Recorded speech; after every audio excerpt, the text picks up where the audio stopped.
咁所以嚟緊我諗就係要睇 Mac 7入邊嘅嗰個盈利有冇啲乜嘢令到市場覺得驚喜嘅嘢啦。其實你要個港股係下跌咧，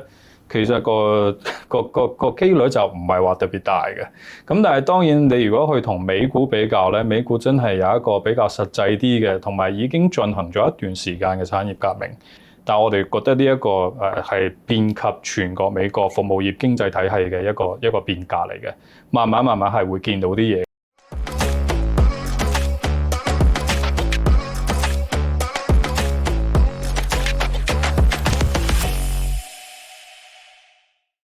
Hello， 大家好，歡迎收睇華盛證券 YouTube Channel 嘅快富 Guide。嗱，今日好開心，因為除咗繼續有我思晨之外咧，有一位我嘅老朋友，我哋相隔咗一段時間冇做節目，好開心佢上到嚟華盛呢個 channel。歡迎黃永坤阿 James。Hello， 大家好。好耐冇見啦。都唔係好耐，一年頭有見過啊，應該。我年頭咪已經好耐咯。你諗下港美市場兩個投資市場嗰個變化已經可以話幾大。嗱，我同佢咧就年頭見完啦。咁但係我哋喺華盛度咧，即係咁樣一對一專訪咧，今次叫做第一次。所以咧係呢一個快富 Guide 嘅 session， 咁啊，我哋可以問多啲，因為有兩集啊嘛，即係再問下你一啲投資路程上你自己又畫一啲新聞出嚟啦。但係即係難得咧喺依家 on market， 因為我哋禮拜一同大家見面嘅時候咧，相信咧我驚港美市場有一段蜂擁嘅經歷㗎。過咗啦。過咗唔知啊，所以咧其實都幾考你嘅，即係你驚唔驚俾我哋嘅網民鞭屍咧？就睇呢一集啦。我不嬲唔睇喎。係啊，不嬲唔睇啊，係嘛？因為咧想做少少預測，就係我哋今日咧拍節目當日咧就係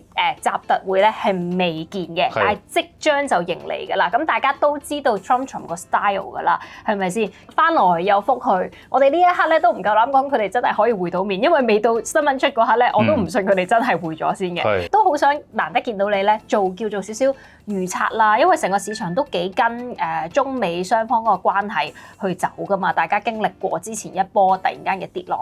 你自己點睇呢一次咧？係咪真係會見得成咧？難得嚟到亞洲啦，冇理由今次講完會見唔成啩？喺6年以嚟第一次啊嘛，我諗點都會要見下㗎啦。咁之前做咗咁多鋪排，10月9號、10月10號嗰陣時，大家好似就嚟要兵戎相見咁樣。咁但係去到最尾，經歷過2個幾禮拜，我哋都見到，只不過係一次拉長咗嘅 TACO 交易嘅啫。咁即係對尾，大家都唔想會有一啲好迫在眼眉又解決唔到嘅紛爭即時爆出嚟。咁但係今次我諗鋪排嗰陣時有少少動咗啲真火啦，因為你中國嗰邊就比較得意嘅，美國嗰邊就起動咗個301調查，跟住要去對啲中國嘅船舶去徵收額外罰款啊嘛。咁中國呢邊咧對稀土上面嘅管制咧，就有一啲細節係可圈可點啦。即係佢其中一個細節就係話，如果你要申請去作為一個中國嘅稀土嘅入口國家，咁你必須要提交一份申請，個申請文字係要係中文嘅。咁同時間咧，如果你係要提交任何 supplement 嘅文件咧，個文件嘅 format 唔可以係 Microsoft Word， 唔可以係 Adobe PDF。一定要係金山軟件嘅 WPS， 咁呢一啲嘅即係啲細節咧，就會令到中國今次可能係嚟真㗎啦。咁但係你真正見到嗰個劍拔弩張嘅氣氛，只不過持續咗2日度嘅啫。去到個 weekend 嘅時候，你見到美國嗰邊JD Vance 出嚟講咗先啦，話想中美之間有一個有效溝通，跟住 Donald Trump 軟化，跟住貝森特出到嚟去 CNBC 上面講就更加軟化。咁即係去到後尾嗰個即係大家你來我往嘅嗰個談判之中，或者係對媒體放風嘅個舉動之中，你見到原來都係想為中美兩個國家元首6年之內首次會面之前去爭取多啲籌碼。咁所以咧，你見到過去咗嗰個 weekend 咪有一個即係貝森特同埋中國傾完之後，都各自表述咗佢哋傾個結果嘅。咁個中方咧表述嗰個字眼就比較模糊啲，但係美方咧貝森特佢講嘅字眼咧，過去4次嘅談判之中都係冇出現嘅。佢話有一個良好嘅框架協議已經出咗嚟啦。咁對美方嚟講嘅話，佢哋應該都發現咗中國同美國交鋒嘅嗰個技巧，或者係個底層邏輯就係拖。咁美國亦都適應咗之後咧，美國而家都唔 mind 你中國拖。咁我哋見到嘅就係301調查個懲罰會暫時 suspend 啦，額外關稅懲罰會 suspend 啦，跟住中國嘅稀土出口限制會去到下年先至有可能會實施啦。同時間大豆嘅進度可能會提快啦，同時間 TikTok 有可能喺而家呢一個星期就會達成一個交易啦。咁所以中國呢一種拖落去嘅嗰個戰術咧，可能要去到真係去到下年美國中期選舉之前先至會有一啲更加大嘅危機去爆出嚟。而美國咧，佢都即係你見到佢咁樣拖法咧，你好容易就會想像到去到80年代或60年代至到80年代尾嗰一陣，即係美國同蘇聯嘅較量。咁即係但係都係咁講，你而家想用拖嘅方法去令到即係另外一個超級大國以即係內部 downward spiral， 跟住最尾係 implode 嘅呢一種方式去結束呢一場紛爭咧，我諗對中國嚟講就唔係話特別適用。咁即係我諗美國而家佢唔介意中國拖嘅即係至少呢1年之內拖嘅後邊嗰個邏輯就係我會將所有國防相關嘅一啲緊要物料嘅生產線，一係咧就搬翻美國自己本身，一係咧就係同自己嘅盟友簽盡量多嘅訂單。咁呢一種邏輯下邊咧，就令到我哋覺得即係雖然我哋未知道個 weekend 之中習特係咪真係會相見啦，但係至少要拖落去嘅呢一種想法，大家係有志一同。嗱，如果係咁，我相信我哋嘅觀眾最關心嘅係啲乜嘅？呢啲戰略性嘅策略分析，我哋就 James 就做咗啦。投資市場啦，真係反映喺港股甚至美股市場，因為美股喺我哋今日呢一刻都仲係破緊位㗎嘛。咁啊，港股就似乎沉寂咗落嚟啦。你覺得真係呢一轉見完面啦？對於投資市場係咪一個大上大落嘅格局咧？我覺得暫時呢一啲事件對個股市個影響應該就告一段落啦。因為你都見到上2個星期嘅時候，City 嗰個情緒指標咪由極度貪婪過咗去極度恐慌嘅，咁過完之後其實又由極度恐慌配翻去中性，而家又偏貪婪多少少，即係你睇翻 VIX 仲加係啦，即係而家對翻落去差唔多15樓下啊嘛，咁今年最低係13點幾，上年最低係12.66，咁 VIX 去到呢啲位加埋美元 CDS， 你都至少見到係恐慌情緒唔係咁濃厚啦，加埋金價又由個高位嗰度對翻落嚟。咁所以我哋都傾向於覺得嚟緊美股嗰邊而家都仲係咁氣勢如虹嘅一個原因咧，就係個業績應該係市場嘅預期或者係期望係幾高下嘅。跟住另外就係減息就一定會發生㗎啦。咁減息發生嘅呢一個原因咧，倒未必係因為啲勞工數據嘅缺失，或者係因為佢哋見到有一個新嘅通脹嘅數據咧，好似就唔係話嚟得咁勁。咁大家都要記得3至到3.1%，過去5個月咧，其實都係喺呢一啲區間去徘徊嘅。講真咧，3% 通脹唔算話好低，但係同時間咧，你睇翻 Fed 上一次定落嚟嘅4至到4.25% 嘅嗰個target rate 咧，亦都唔係好低。即係一方面你通脹唔係好低之餘咧，佢而家個貨幣政策，如果你嚴格啲去定義咧，佢都仲係一個 restrictive 嘅貨幣政策。咁所以佢係有再減嘅空間嘅。咁但係同時間我哋知道 Fed 一定會減嘅一個主要原因咧，反而係我哋見到個 liquidity 開始唔掂啦。咁美國嗰邊個 liquidity 咧，即係個 US dollar 嘅 liquidity 唔掂嘅一個主要原因，我諗就係美國財政部嘅嗰個 TGA account 而家係喐唔到，因為點解咧？政府停擺，所以我哋見到嘅美國嗰邊嘅銀行嘅準備金金額咧，其實係 keep 住下跌咗2個禮拜㗎啦。咁因為你美元流動性其實係一條等式嚟嘅，左邊咧就係 Fed 嘅成個資產負債表，減去一個叫 reverse repo facility 隔夜逆回購嘅機制，減去一個TGA account。右邊咧就係銀行嘅準備金，加埋而家喺成個循環之中嘅美金。咁我哋見到個 overnight reverse repo 嗰個 facility 咧，其實就降到係差唔多等於0啦。喺呢一段時間，2023年頭嘅時候最高差唔多2萬億嘅，呢一個已經係一個 cushion 嚟㗎啦。咁個 cushion 冇咗，咁就 rely on 個 TGA 財政部嘅嗰個 account 入邊有8700億嘅。咁但係因為政府停擺，所以喐唔到。咁好啦，咁就唯有去喐等息嘅呢一邊銀行嗰個準備金嘅金額啦。咁所以咧，我哋見到銀行準備金由3萬億樓上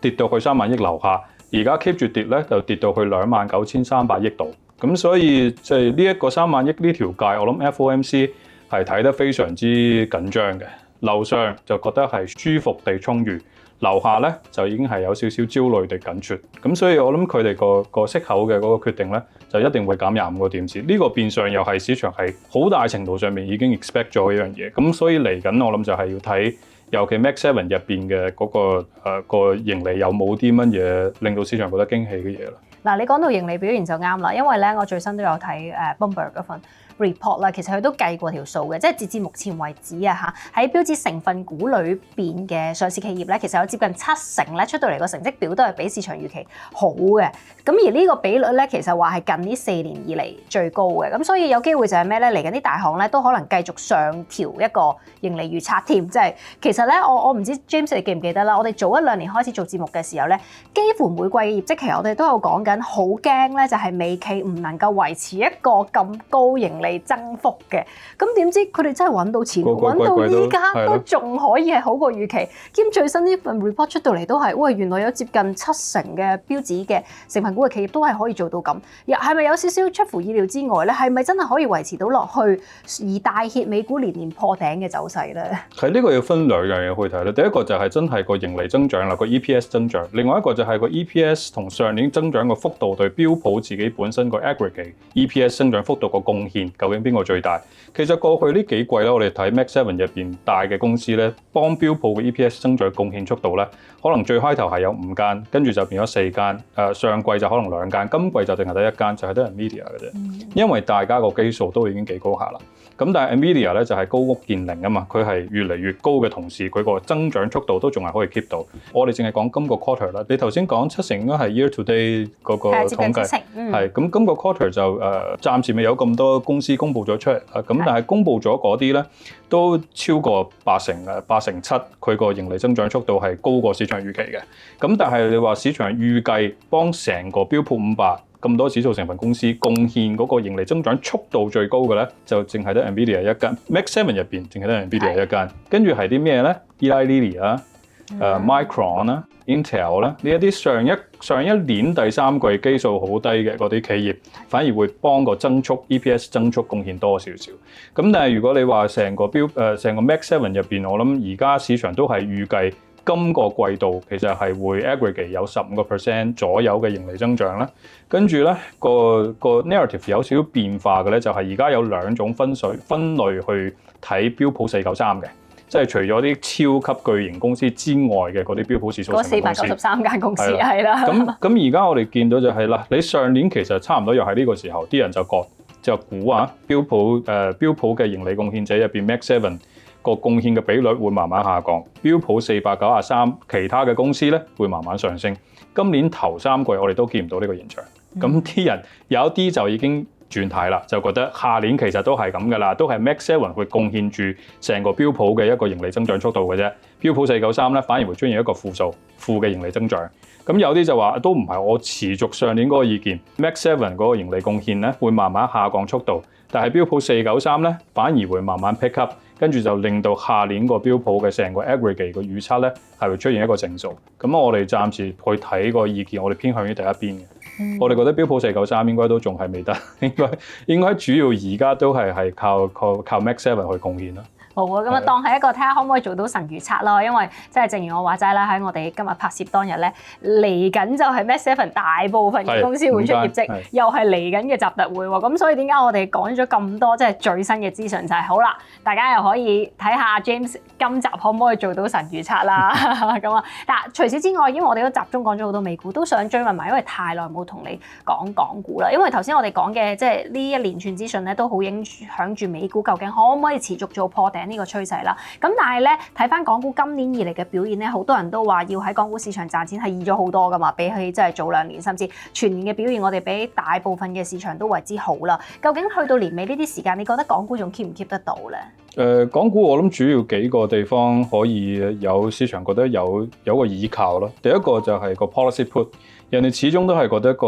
貨幣政策又好，財政政策又好，會有一啲真係堅嘅嘢出到嚟去支撐住成個經濟嘅。第二個咧就係對民企嘅態度開始變得友善。你但凡去有科技類嘅 AI 類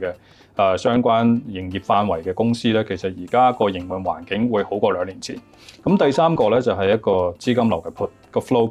put 邊度嚟咧？其實就係北水。因為我哋都見到北水喺過去呢2年之中，或者過去呢10年之中個地位個變化啦。喺2015年嗰陣時，北水可能佔10% 唔夠，但係而家係30%有多。咁你如果去計翻真正嘅 institutional 個 buy flow 咧，海外 institutional buy flow 喺香港個佔比都係30%幾嘅啫。所以而家北水係可以同海外嘅個 flow 咧可以分庭抗禮。咁喺呢啲情況底下，海外嘅 flow 見到你北水你周不時你話有啲 momentum 衝上嚟嘅話，咁我咪去做個 free rider，我同你一齊玩下咯。咁呢一種嘅保障我就即係令到我哋覺得其實你要個港股係下跌咧，其實個機率就唔係話特別大嘅。咁但係當然你如果去同美股比較咧，美股真係有一個比較實際啲嘅，同埋已經進行咗一段時間嘅產業革命。咁喺美國嗰邊啊，當然而家你話AI 已經入咗一個 mid to late cycle 啦，有啲人就會越嚟越多嘅，即係包括咗 The Information 啊，包括咗 FT 啊，會越嚟越多嘅呢啲媒體開始去同你灌輸一個概念，就係 AI 係一個泡沫，係一個 bubble 嚟嘅，就嚟爆㗎啦。咁但係我哋自己嘅睇法咧，就係 AI 而家當然你係就算用 Max 7嘅業績去睇，其實今季人力股佢下線個增加速度，即係個盈利增加速度都係8至到12%嘅啫，唔係特別高，未體現到 AI 嘅嗰個優勢。但係我哋覺得呢一個係遍及全國美國服務業經濟體系嘅一個變革嚟嘅，慢慢係會見到啲嘢嘅。同埋而家咧，你睇個估值咧，唔係話特別瘋狂嘅，當然。睇你用咩方法去計啦 ，1 year 4P 有啲係24倍，即係有啲係22.7倍，咁都唔係話特別高。咁如果你係話即係個非理性繁榮嘅呢一種特質咧，我覺得而家未可以擺到喺美股身上。就算你擺咗落去，大家要記得非理性繁榮嘅股市，其實第一個提出嘅係格倫斯潘，佢係1995年提出嘅，佢覺得嗰陣時個市已經升得太高啦。咁但係美股一路去到2000年，差唔多去年尾嘅時候，先至出現咗一個好大嘅調整。即係就算出現咗非理性繁榮嘅話，其實應該都就算而家個信息嘅交流嘅速度係快咗好多啦，係有效率好多啦。但係就算出現咗呢個現象，應該美股都仲有得上，就係因為後邊個 AI 嘅嗰個動力。咁所以我諗同港股相比，港股呢一方面係真係欠缺咗啲咯，係啊。好啊，咁啊呢一轉就睇下啦，即係習特會見完啊，又或者美股方面啲七雄出完成績表之後咧，會唔會正如阿 James 話，就係美股似乎個動力咧都係稍為多少少，會唔會行得再強勁啲啦嚇？咁啊，今集唔該晒阿 James 詳細嘅分析啦，但係放心未講完嘅，下一集快富街咧，我希望阿 James 就可以真係講多啲佢當年又係點樣快速致富嘅咧。咁所以如果中意我哋呢一集嘅內容咧，記住 like、comment 同埋 share 俾更多嘅朋友仔。我哋下一集再見，拜拜。